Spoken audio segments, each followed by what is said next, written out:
বহুদিন ধরেই ভারত বাংলাদেশ সীমান্তের বিভিন্ন অংশে কাঁটাতারের বেড়া নির্মাণকে কেন্দ্র করে উত্তেজনা দেখা গেছে।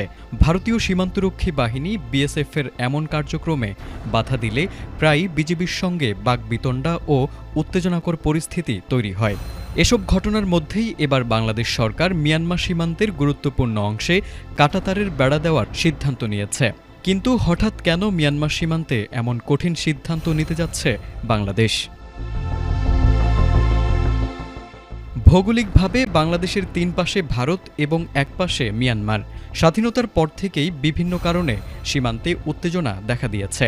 বিশেষ করে সাম্প্রতিক সময়ে সীমান্ত দিয়ে অবৈধ অনুপ্রবেশ বা পশিন বাড়ার অভিযোগ রয়েছে। অন্যদিকে মিয়ানমার সীমান্ত দিয়ে মাদক, মানব পাচার ও অবৈধ অস্ত্র প্রবেশেরও ঘটনা উদ্বেগজনক। প্রতিবেশী দুই দেশের এমন পরিস্থিতিতে সীমান্ত সুরক্ষায় নতুন করে ভাবতে বাধ্য হয়েছে বাংলাদেশ।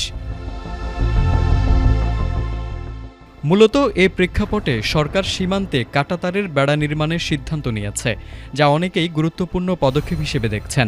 নিরাপত্তা বিশ্লেষকদের মতে বিশেষ করে মিয়ানমার সীমান্তে এই উদ্যোগ যৌক্তিক, কারণ ওই সীমান্ত দিয়ে শরণার্থী প্রবেশ, মাদক পাচার, অস্ত্র আসা এবং সশস্ত্র গোষ্ঠীর তৎপরতা সবই দেশের নিরাপত্তার জন্য বড় হুমকি। তবে শুধু কাঁটাতারের বেড়াই সব সমস্যার সমাধান নয় বলে মনে করেন কূটনৈতিক বিশ্লেষকরা। তাদের মতে সীমান্ত ব্যবস্থাপনায় আরও কৌশলগত পরিকল্পনা দরকার। পাহাড়ি এলাকায় ও নাফ নদী ব্যবহার করে যেসব অবৈধ কার্যক্রম চালানো হয় সেগুলো ঠেকাতে সমন্বিত উদ্যোগ প্রয়োজন। বিশেষজ্ঞরা বলছেন সীমান্তে সড়ক নির্মাণ, আধুনিক প্রযুক্তির ব্যবহার এবং বিজিবির টহল জোরদার করা জরুরি। পাশাপাশি কোথায় কত কিলোমিটার এলাকায় বেড়া দেয়া হবে এবং কোন সীমান্তগুলো বেশি ঝুঁকিপূর্ণ এসব বিষয়ে সরকারের স্পষ্ট পরিকল্পনা থাকা দরকার।